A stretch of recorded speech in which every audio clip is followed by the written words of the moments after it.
Hockey खेली है कभी? अगर आपने नहीं खेली तो आपको इस गेम को जरूर देखना चाहिए और हो सके तो खेलना भी चाहिए, because it is probably one of the fastest games that you can actually witness and if you are lucky even play. Now I have followed hockey very closely and मुझे ये गेम काफी दिलचस्प लगता है बिकॉज इट्स अ वेरी तेज kind of तेज तर्रार game जैसे बोलते हैं ना. तो ये कहानी, ये जो चैप्टर है, चैप्टर नंबर 2 आपकी मल्हार नई टेक्स्ट बुक में सीबीएसई कक्षा 6 के लिए, उसका नाम है गोल. ओके, अब जैसे ही आप ये शब्द देखेंगे गोल, आपके मन में आएगा ओ कोई गोल चीज की बात कर रहे होंगे इस पर्टिकुलर चैप्टर में. लेकिन नहीं, ये वो गोल है जो कि हॉकी या फुटबॉल में स्कोर किया जाता है. यानी कि गेंद को दूसरे के पाले में जो नेट होता है उसके अंदर डालने को गोल कहते हैं. एंड इट्स अ गोल कहते हैं ना. तो उसी बात को पहले पैराग्राफ में लिखा गया है. इस पाठ का नाम पढ़कर आपके मन में कुछ गोल वस्तुओं के नाम या चित्र उभरे होंगे मतलब आपके मन में, आपके दिमाग में आए होंगे.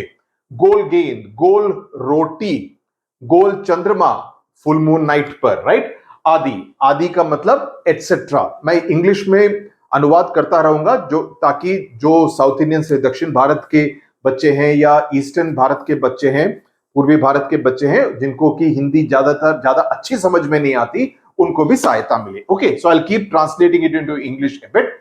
लेकिन यह पार्ट एक विशेष प्रकार के गोल और उसे करने वाले के बारे में है. यानी कि the person who is scoring the goal, उसके बारे में है, जो कि है major Dhyan Chand. Major Dhyan Chand hockey जगत के, ना केवल भारत के, विश्व हॉकी जगत के सबसे प्रमुख खिलाड़ियों में से गिने जाते हैं. उनमें उनका नाम है. यह पाठ एक प्रसिद्ध खिलाड़ी के संस्मरण का एक अंश है. आइए इसे पढ़ते हैं और जानते हैं कि कौन थे वो प्रसिद्ध खिलाड़ी.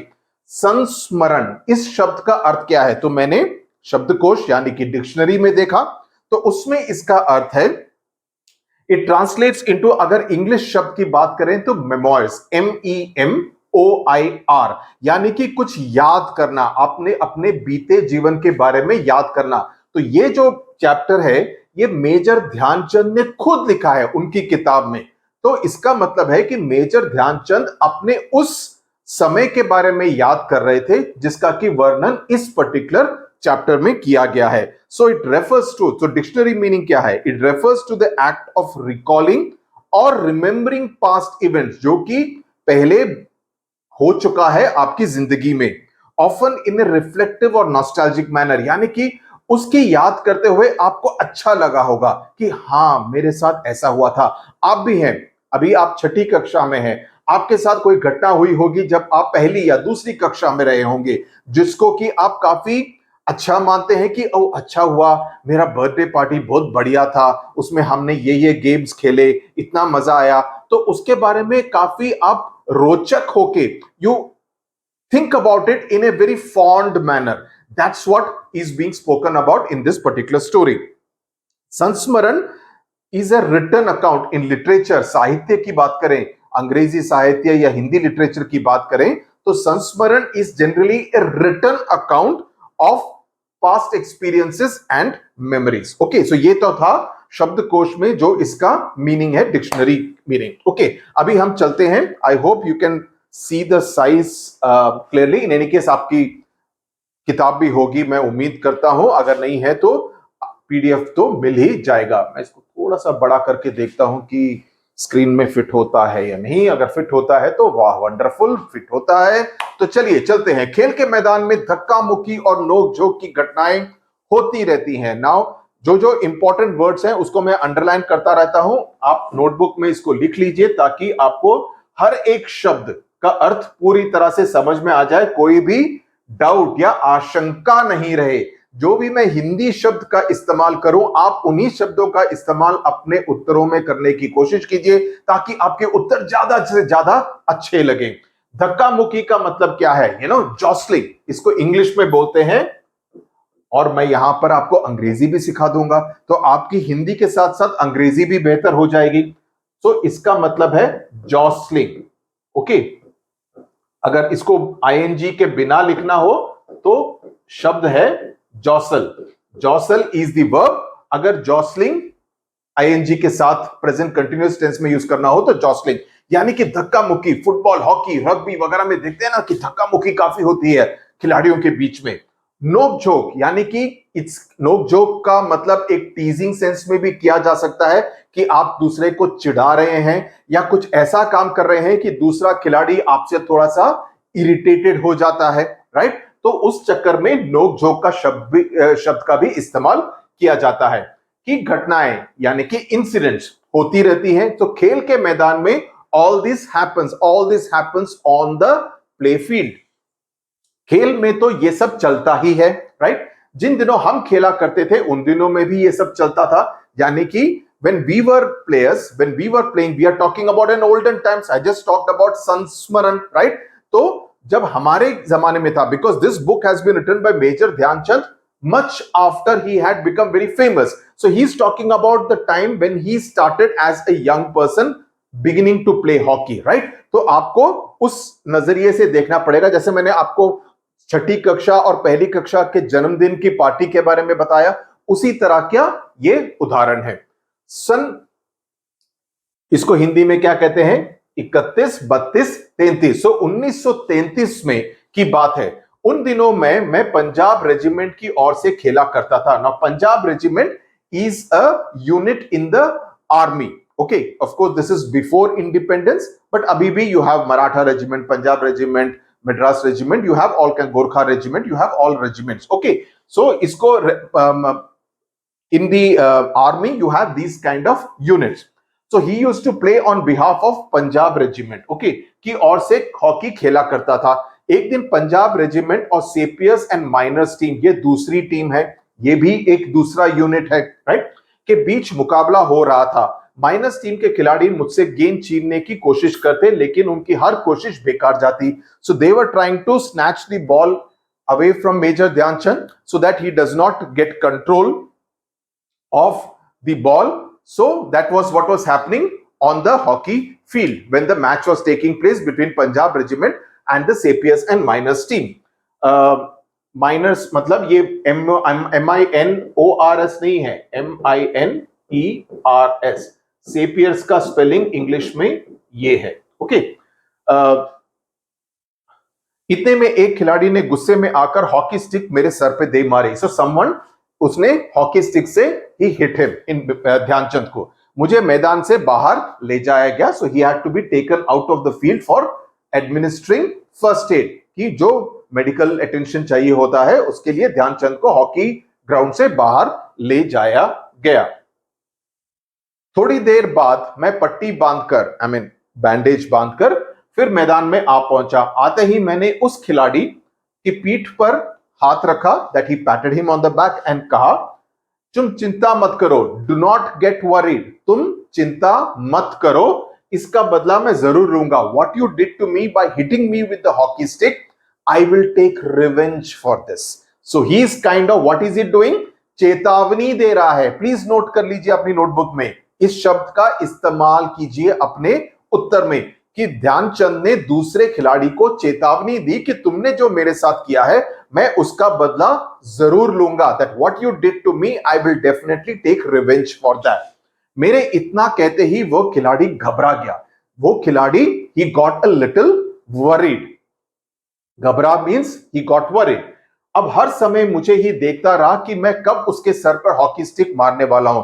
तो वो हमेशा ध्यानचंद को देखता रहता, Dhyan Chand when he was going from left, from right, कि कब ये मेरे पास आएगा और मुझे भी हॉकी स्टिक से मारेगा। So he was expecting what? Please write it down, tit for TET.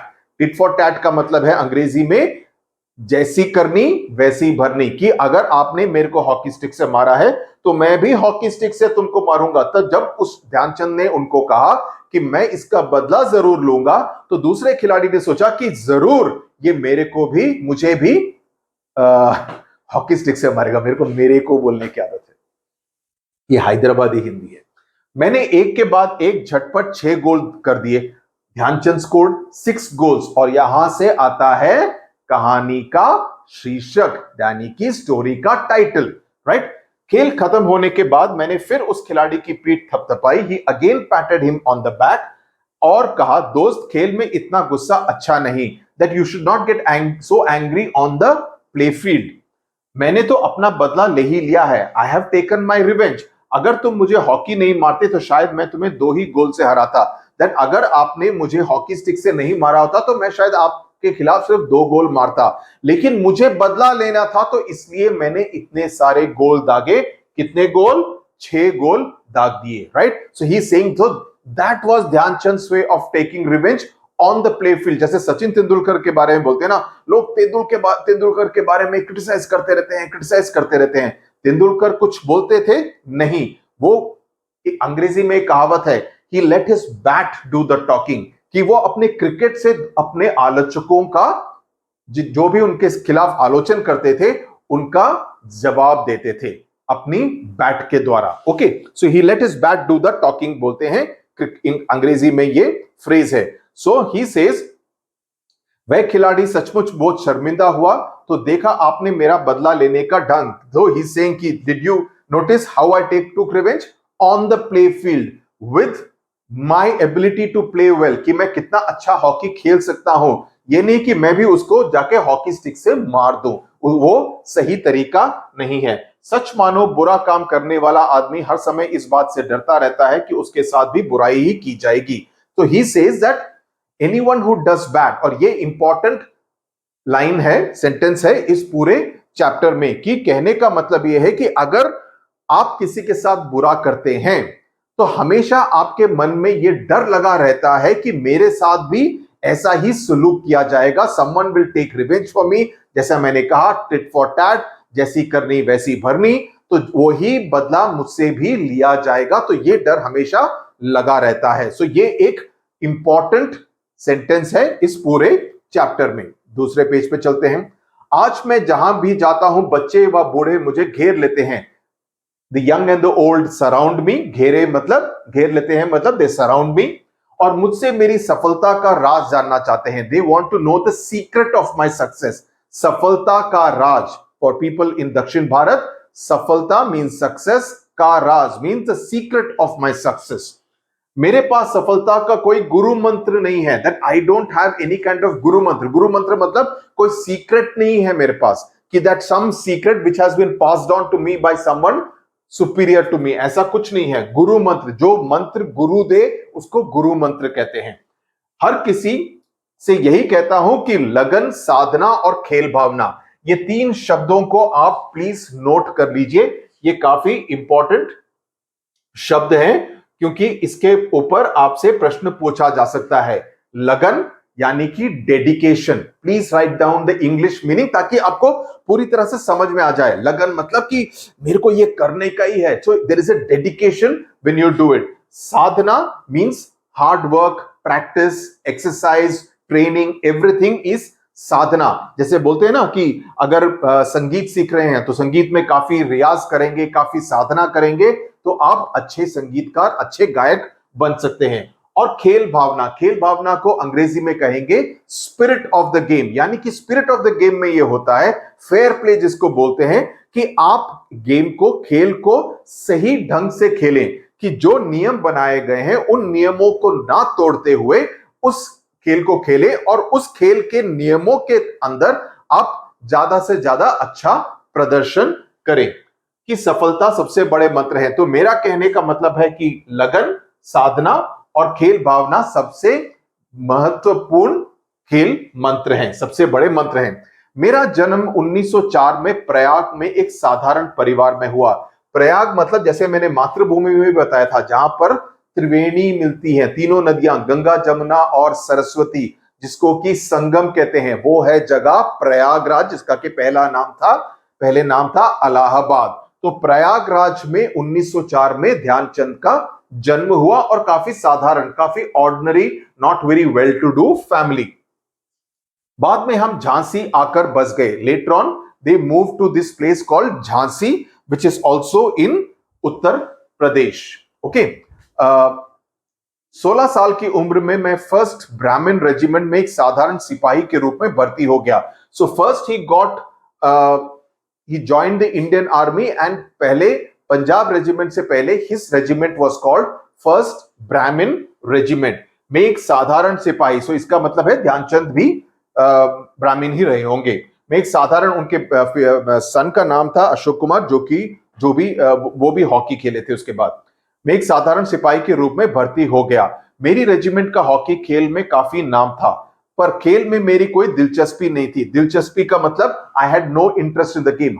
दो my particular regiment was known for playing good hockey, I personally did not have any interest in playing the game. उस समय हमारी regiment के सूबेदार major Tiwari थे। Okay, so major Tiwari was heading this particular regiment as a subedar. वे बार बार मुझे, subedar is a title in the army, okay, is a title in the army, and major is also a title. Subedar means he was heading the regiment.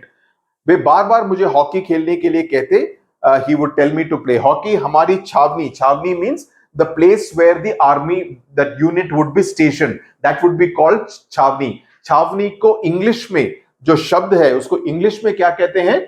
English में उसको कहते हैं cantonment. आपने सुना होगा Bangalore cantonment, Jhansi cantonment, Secunderabad cantonment, right? ये सब cantonment है। ओके, उसको हिंदी में छावनी कहते हैं। हमारी छावनी में हॉकी खेलने का कोई निश्चित समय नहीं था। There was no fix time to play hockey. सैनिक जब चाहे मैदान में पहुंच जाते और अभ्यास शुरू कर देते। उस समय तक मैं एक नौसिखिया खिलाड़ी था। नौसिखिया का मतलब I was a mediocre, amateur, untrained player. Okay, amateur would be the most correct English word for nausikhiya. जैसे जैसे मेरे खेल में निखार आता गया, निखार मतलब इंप्रूवमेंट इन माय गेम, वैसे वैसे मुझे तरक्की भी मिली। तरक्की मीन प्रमोशन। सन 1936 1936 when the Berlin Olympics were held in Germany, वे बर्लिन ओलंपिक में मुझे कप्तान बनाया गया। He became the captain of the Indian hockey team, right? उस समय मैं सेना में लांस नायक था। Lance Naik was his rank in the army, right? Major is also a rank. Major is also a rank, a superior rank. Subedar is the title, the head of that particular unit. Berlin Olympic में लोग मेरे hockey खेलने के ढंग से इतने प्रभावित हुए that people were so impressed with the way Dhyanchand played hockey. उन्होंने मुझे हॉकी का जादूगर, that is the magician of hockey. That's what Dhyanchand was known as the magician of hockey or the hockey wizard, right? कहना शुरू कर दिया। इसका ये मतलब नहीं कि सारे गोल मैं ही करता था। इट डजंट मीन कि सारे गोल मैं ही करता था। No, that does not mean. मेरी तो हमेशा ये कोशिश रहती थी कि मैं गेंद को गोल के पास, that is I should take the ball near the goal, so anyone who pushes the ball into the goal, at least the goal would be registered in India's name, कि भारत के नाम वो गोल हो जाता था। So unlike cricket where you score a century, so the glory is all yours. Hockey में क्या होता है? ये पूरे टीम गेम है कि आप बॉल पास करते करते रहें और आखिर में जो सेंटर फॉरवर्ड होता है, जो फॉरवर्ड लाइन में होता है, वो गोल स्कोर कर देता है। तो हो सकता है ध्यानचंद ने भी किए होंगे, लेकिन जो पीछे की लाइन की है, जो मिड लाइन वगैरह होते हैं, उनका काम है कि बॉल को आगे दूसरी तरफ भेजना, जैसे फुटबॉल या हॉकी में होता है, राइट? सो इस फोटोग्राफ जो देख रहे हैं ये 1936 की तस्वीर है। ये है Dhyan Chand. This is major Dhyan Chand. This is the hockey team. भारतीय हॉकी टीम ने 1936 में बर्लिन ओलंपिक में जीत दर्ज की। That is they registered the victory. दर्ज मतलब रजिस्टरिंग। जाकर अपने किसी साथी खिलाड़ी को दे दो, यानी कि बॉल, ताकि उसे गोल करने का श्रेय मिल जाए, so that player gets the credit for finally scoring the goal. अपनी इसी खेल भावना के कारण, खेल भावना means the spirit of the game, this is the way I played the game, के कारण मैंने दुनिया के खेल प्रेमियों का दिल जीत लिया। I one the hearts of the people across the world. खेल प्रेमियों means the lovers of hockey. Berlin Olympic में हमें स्वर्ण पदक मिला। हमने गोल्ड मेडल जीता बर्लिन ओलंपिक्स में 1936 में। खेलते समय मैं हमेशा इस बात का ध्यान रखता था कि हार या जीत मेरी नहीं बल्कि पूरे देश की है। ये लाइन भी काफी इंपॉर्टेंट है। कहने का मतलब यह है कि it is not just my victory or my defeat, balki it belongs to the entire country. That is, and this is despite the fact that India was not independent at that time in 1936. Despite that, he says that, this is a victory for the entire country and not just my victory or defeat. So this is written by Major Dhyanchand. I hope आपको समझ में आ गया होगा। अब देखते हैं प्रश्नोत्तर के बारे में पहले लेखक से परिचय कर लेते हैं। 1905 टू 1979। अरे पहले तो 1904 लिखा था ना, यहाँ पे 5 लिखा है, ये एनसीईआरटी की बुक में ही गड़बड़ है। ओके, आपको गूगल करके आई थिंक उनका, लेट मी जस्ट चेक, जल्दी से मैं आपको बता देता हूँ कि करेक्ट क्या है। ओके, करेक्ट है 1905 ही करेक्ट है, 1905 ही करेक्ट है। पहले मेरे से तो नहीं गलती हो रही, एक मिनट। हाँ,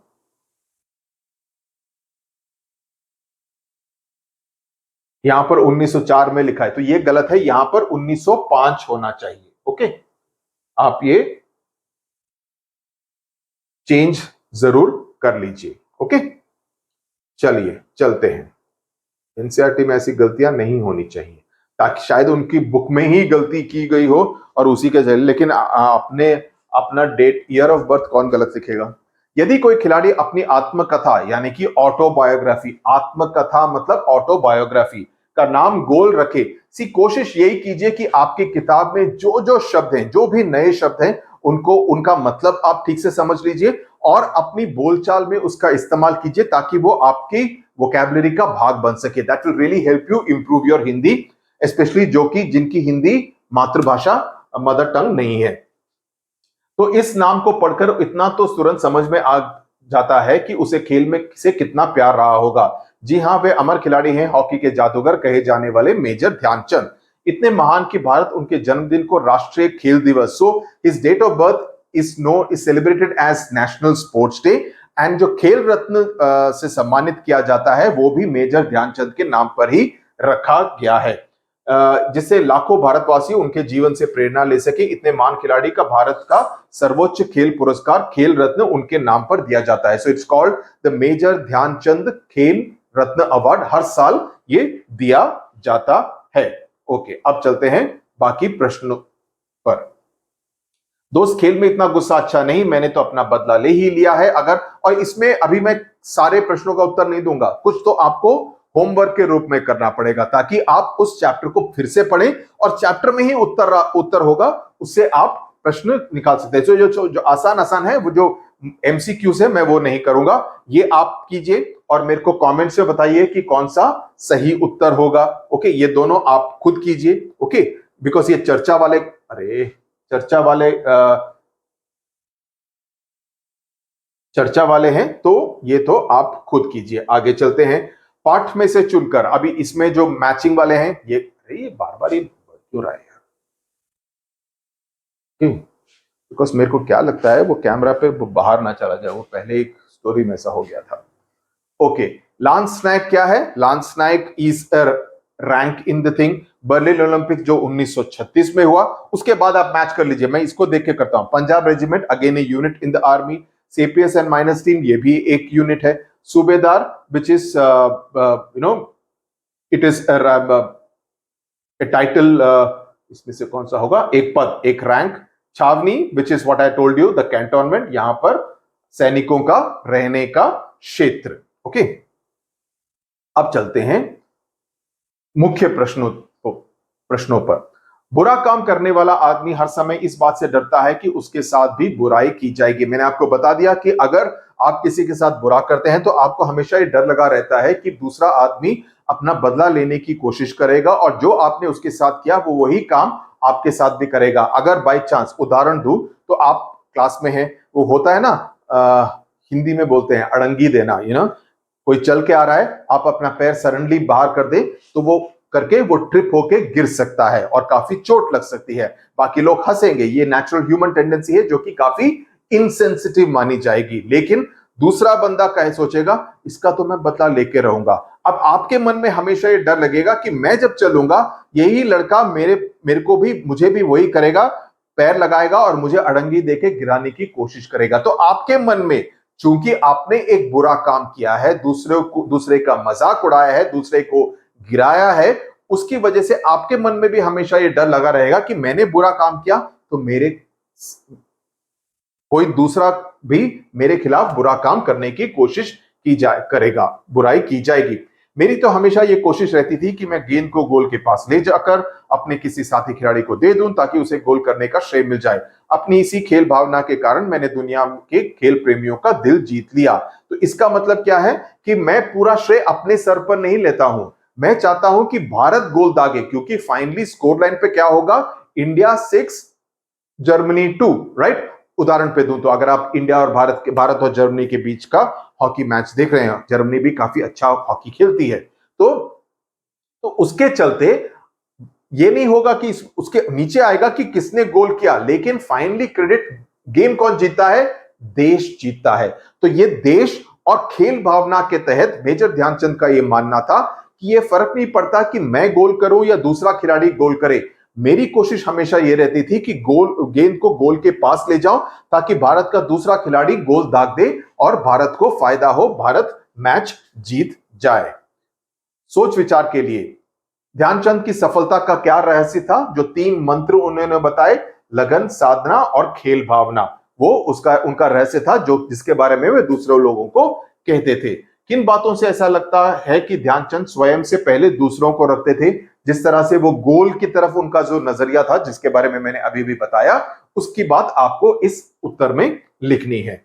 संस्मरण की रचना, उन दिनों में पंजाब रेजिमेंट की ओर से खेला करता था। इस वाक्य को पढ़कर ऐसा लगता है कि मानो लेखक अपने यानी पाठक से अपनी यादों को साझा कर रहा है। साझा means he is kind of trying to talk about his memories. ध्यान लगे देंगे तो इस पाठ में ऐसी और भी अनेक विशेष बातों आपको दिखाई पड़ेंगी, जैसे कि मैं एक नौसिखिया खिलाड़ी था। मेजर तिवारी जो कि सूबेदार थे, उन्होंने कहा कि आप यहाँ पर आकर खेलिए।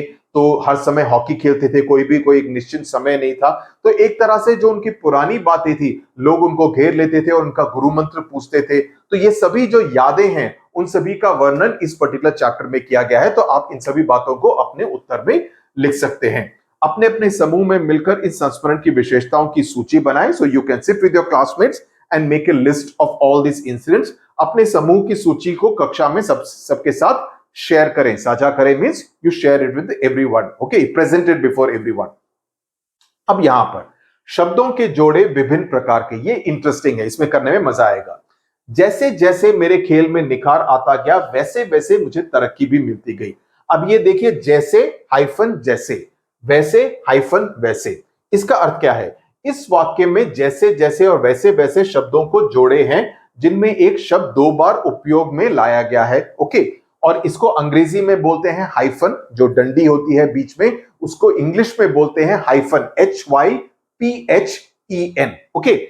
ऐसे जोड़ों को शब्द युग्म कहते हैं, यानी कि हिंदी में इन ऐसे जोड़ों को शब्द युग्म कहते हैं। इसको जरा ध्यान से याद कर लीजिए। शब्द युग्म में 2 शब्दों के बीच में छोटी सी रेखा लगाई जाती है, जिसे योजक चिन्ह कहते हैं। योजक चिन्ह, जिसको कि अंग्रेजी में हाइफन कहते हैं, हिंदी में उसको योजक चिन्ह कहते हैं। सो इसको भी जरा याद कर लीजिए। योजक यानी जोड़ने वाला, योजक मींस जोड़ने वाला, चिन्ह, चिन्ह means sign. So something, a sign that joins is known as a yojak chinh, and this is how it is used. समझ में आ गया? आप भी ऐसे 5 शब्द युग्म लिखिए। तो इसी तरह से you can write. So I wrote a couple of them and I want you to write the remaining 3.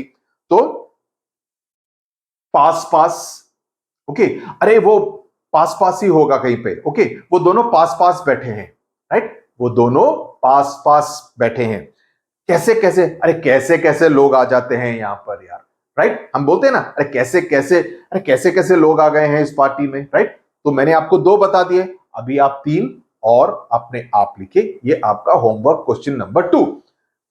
खेल के मैदान में धक्का मुक्की और नोकझोंक, ये जो पहली लाइन है, पहली पंक्ति है, तो यहां पर आप देखें तो योगम चिन्ह का इस्तेमाल यहां पर भी किया गया है। ये देख रहे हैं ना, ये हाइफन का इस्तेमाल यहां पर भी किया गया है। लेकिन पहले और इसमें अंतर यह है कि वहां पर सेम शब्द था, जैसे जैसे, राइट, लेकिन यहां पर अलग अलग शब्दों का इस्तेमाल किया गया है। इस वाक्य में भी आपको 2 शब्द युग्म दिखाई दे रहे हैं, लेकिन इन शब्द युग्मों के बीच में शब्द भिन्न भिन्न हैं, यानी कि अलग अलग हैं, डिफरेंट है, एक जैसे नहीं है। आप भी ऐसे 5 शब्द युग्म लिखिए जिसमें दोनों शब्द भिन्न भिन्न हो। तो यहां पर भी मैंने 2 लिखे हैं और बाकी आपको लिखने पड़ेंगे।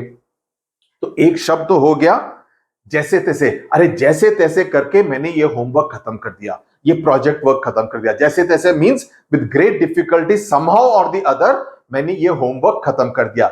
जैसे तैसे, राइट? आप समझ गए ना? जैसे बड़ी एक की मात्रा, स छोटी एक, आई मीन एक सिंगल डंडी, एंड तैसे। दूसरा हो गया आर पार। अरे आर पार की लड़ाई थी, कि that it was a very difficult battle. अरे इंडिया और स्पेन के बीच में हॉकी की आर पार की लड़ाई थी, that it was a very tough match and with great difficulty India manage to win with just one goal, right? तो मैंने आपको 2 बता दिए, आप बाकी 3 ये लिखिए, ये आपका होमवर्क नंबर 3। हार या जीत मेरी नहीं बल्कि पूरे देश की है। आज मैं जहां भी जाता हूं बच्चे व बूढ़े मुझे घेर लेते हैं। इन वाक्यों में जिन शब्दों के नीचे रेखा खींची है उन्हें ध्यान से पढ़ें। हम इन शब्दों को योजक की सहायता से भी लिख सकते हैं। करेक्ट? हार जीत, बच्चे बूढ़े आदि। आप नीचे दिए गए शब्दों को योजक की सहायता से लिखें। उत्तर योजक चिन्ह दक्षिण, गुरु हाइफन शिष्य, अमृत हाइफन विष, सेम वे दिस इज अमीर हाइफन गरीब। तो उसी तरह से ये बीच में और या की जरूरत नहीं है, उसके बदले आप एक योजक चिन्ह के साथ भी सेम शब्दों को लिख सकते हैं, आपका गलत नहीं होगा। समझे? तो हिंदी में ये फ्लेक्सिबिलिटी है कि आप इस तरह से भी लिख सकते हैं, अमीर और गरीब भी लिख सकते हैं, छोटा या बड़ा भी लिख सकते हैं, छोटा हाइफन योजक चिन्ह बड़ा, वो भी ठीक रहेगा। ओके, मैंने तो अपना बदला ले ही लिया है, मैंने तो अपना बदला ले लिया है। तो इसके बीच में अंतर क्या है? तो ले ही लिया है का मतलब आई have taken with thing, it gives more emphasis, it gives more style, और ये कहने के अंदाज में ज्यादा अच्छा लगता है। मैंने तो अपना बदला ले लिया है, ये सीधा सेंटेंस है।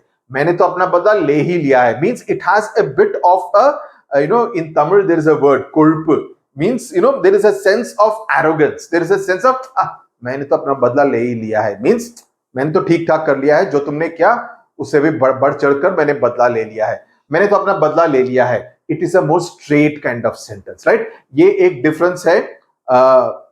एक ऑर्डिनरी बैट्समैन खेलेगा या एक विराट कोहली या रोहित शर्मा छक्का मारेगा, उसके बीच में उसमें एक स्टाइल रहता है, राइट? तो ये अंतर है। तो इसमें ये सेंटेंस में ज्यादा स्टाइल की बात है। ओके, ये बाबू क्या है वो, ये बाबू राम का स्टाइल है समथिंग, नो, वो हेरा फेरी में जो डायलॉग आता है। तो ये तो हो गया। अब पार्ट से आगे ये तो आपको खुद ये करना पड़ेगा। ध्यानचंद, ओके ये तो क्वेश्चन है। ध्यानचंद के स्थान पर अगर आप होते तो आप क्या बदला लेते? क्या आप भी यही करते या आप हॉकी स्टिक से जाके उसको मारते? ये आप पर निर्भर करता है। जो ध्यानचंद ने किया मुझे बहुत अच्छा लगा, अगर मैं होता तो मैं भी इस तरह से बदला लेता, क्योंकि मैं खेल के मैदान पर खेल के रूप में उनसे बदला लेता, दूसरी टीम से और दूसरे हॉकी के खिलाड़ी से। यदि हां तो बताइए कि आप बदला किस प्रकार लेते हैं। लेकिन अगर आपका नजरिया अलग है तो आप हमें बताइए, यहां पर कमेंट सेक्शन में लिखिए कि आप कैसे बदला लेंगे। ये सब अगर आप जितना ज्यादा हिंदी में सोचेंगे, बोलेंगे, लिखेंगे, उतनी अच्छी हिंदी आपकी हो जाएगी। ऐसा नहीं है कि हिंदी में मार्क्स कम मिलते हैं, हिंदी में मार्क्स इसलिए कम मिलते हैं क्योंकि, और मैं 2 कारण बताता हूं। जो नॉर्थ इंडियन स्टेट्स के, जो उत्तरी भारत के जो प्रदेश हैं जहां पर हिंदी मदर टंग है, बोली जाती है, तो लोगों को एक प्राइड रहता है, अरे हिंदी का क्या यार, हिंदी तो हम बोलते रहते हैं, हम कर लेंगे। लेकिन लिखने की हिंदी में और बोलने की हिंदी में जमीन आसमान का फर्क है।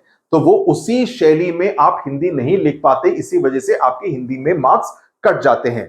दक्षिण भारत में के बच्चों में को दिक्कत यह आती है क्योंकि ये मदर टंग नहीं है, उनकी बोलचाल की भाषा नहीं है, तो वो पुल्लिंग स्त्रीलिंग का की में कंफ्यूज हो जाते हैं। तो मेरी सलाह ये रहेगी कि आप, मैं भी दक्षिण भारत से हूं लेकिन मैंने दिल्ली में पढ़ाई की थी तो मेरे को फायदा हुआ। मेरे को दक्षिण भारत की भाषाएं भी मालूम है, हिंदी भी मालूम है। मेरी हिंदी में ये नहीं कहता हूं कि सबसे बढ़िया है, लेकिन ठीक ठाक है, ठीक ठाक है, ठीक हाइफन ठाक है। ओके, सो ये तीसरा शब्द हो गया, ठीक ठाक है। ओके, तो मेरी सलाह ये रहेगी कि आप कोई ऐसा व्यक्ति जिसको कि हिंदी अच्छी आती हो, उससे एटलीस्ट हर दिन 15 मिनट हिंदी में बोलने की कोशिश करें। 10 मिनट भी चलेगा। पूरी हिंदी में अंग्रेजी या अपनी मातृभाषा का उपयोग ना करते हुए आप हिंदी में बात कीजिए. Please speak to that person in Hindi for just 10 to 15 minutes every day. You will realize that you make a difference. Your mind starts thinking in Hindi, and then you also start writing at least 5 sentences in Hindi every day. अगर आप 5 ऐसे वाक्य हर दिन लिखेंगे तो उससे आपको काफी सहायता मिलेगी, आपकी हिंदी बेहतर होगी. आपको माइंड में डिस्टिंक्शन हो जाएगा, का की, को की, पुल्लिंग, स्त्रीलिंग, उस तरह की गलतियां आप नहीं करेंगे, स्पेलिंग मिस्टेक्स नहीं करेंगे. समाचार पत्र से आपको कौन कौन से खेल और कौन कौन से खिलाड़ी सबसे अधिक अच्छे लगते हैं, क्यों, ये तो आप लिख ही सकते हैं. इस पे एक लिखिए और मेरे को कमेंट सेक्शन में भेजिए. क्या आप समाचार पत्र पढ़ते हैं? समाचार पत्रों में प्रतिदिन खेल के समाचारों का एक पृष्ठ, जो स्पोर्ट्स पेज होता है. मैंने जब अखबार पढ़ना शुरू किया 4th कक्षा से, ओके, मैं स्पोर्ट्स पेज पढ़ता था, बिकॉज तब मुझे राजनीति वगैरह समझ में नहीं आती थी, तो मैं स्पोर्ट्स पेज हर रोज पढ़ता था और उसी से मेरी दिलचस्पी बढ़ी कई सारे खेलों में. क्रिकेट हो, फुटबॉल हो, फुटबॉल नहीं, हॉकी हो, बैडमिंटन हो, टेनिस हो, वॉलीबॉल हो, बास्केटबॉल हो, इन सभी खेलों में मेरी काफी रुचि रही. ओके, तो ये भी आप लिख सकते हैं. मान लीजिए कि आप एक खेल संवाददाता हैं, आप एक स्पोर्ट्स रिपोर्टर हैं और किसी खेल का आंखों देखा प्रसारण कर रहे हैं अपने समूह के साथ मिलकर. यू नो व्हाट, मैंने क्रिकेट कमेंट्री की है और मैंने उन दिनों पर टेप रिकॉर्डर होते थे, तो अपने टेप रिकॉर्डर में मैं रिकॉर्ड भी करता था, अंग्रेजी में करता था, लेकिन मुझे काफी मजा आता था. तो आप लिख सकते हैं. और देख रहे हैं जसप्रीत बुमराह के हाथ में बॉल है और वो बॉल कर रहे हैं अभी क्विंटन डिकॉको, जो कि दक्षिण अफ्रीका के सबसे प्रमुख खिलाड़ी माने जाते हैं, काफी अच्छे फॉर्म में हैं. तो आप इस तरह से कमेंट्री कर सकते हैं. तो जितना ज्यादा आप कमेंट्री करेंगे, जैसे जैसे आप हिंदी में करेंगे, उतनी ही अच्छी आपकी भाषा भी हो जाएगी. ये सेम अभ्यास आप अंग्रेजी में भी कर सकते हैं in order to improve your English. Okay, इस कार्य में आप आकाशवाणी या दूरदर्शन पर प्रसारित होने, यानी कि ऑल इंडिया रेडियो या स्पोर्ट्स FM वगैरह पे आप उनका सुन सकते हैं. डायरी की बात हो रही है. ओके, आगे तो इस तरह के क्वेश्चन नहीं है, ये सब पहेली है. ओके, इसमें से कौन गोल कर सकता है? ये तो बड़ा सिंपल है. ये तो जैसे चंपक चंदा में आता है, ये लड़की गोल कर सकती है, because that's how it is going towards the goal. इन दोनों का नहीं हो रहा है. ओके, इसके बाद तो सिंपल से पजल्स हैं. तो मैं उम्मीद करता हूं कि आपको गोल चैप्टर को समझने में, पढ़ने में मजा आया, कुछ नया सीखने को मिला. ओके, अब आगे चलते हैं. Please share the video with your friends, subscribe to the channel, because हम पूरा हिंदी का जो मदर टेक्स्ट बुक है, हम यहां पर CBSE with Sudhir YouTube channel पर करेंगे. तो कोई भी आपको कुछ डाउट हो, आप कमेंट सेक्शन में लिख सकते हैं. जो भी मैंने आपको होमवर्क दिया है वो भी अनिवार्य है. That's also compulsory that you do it and right it in the comment section. तो चलते हैं अगले वीडियो तक. नमस्कार.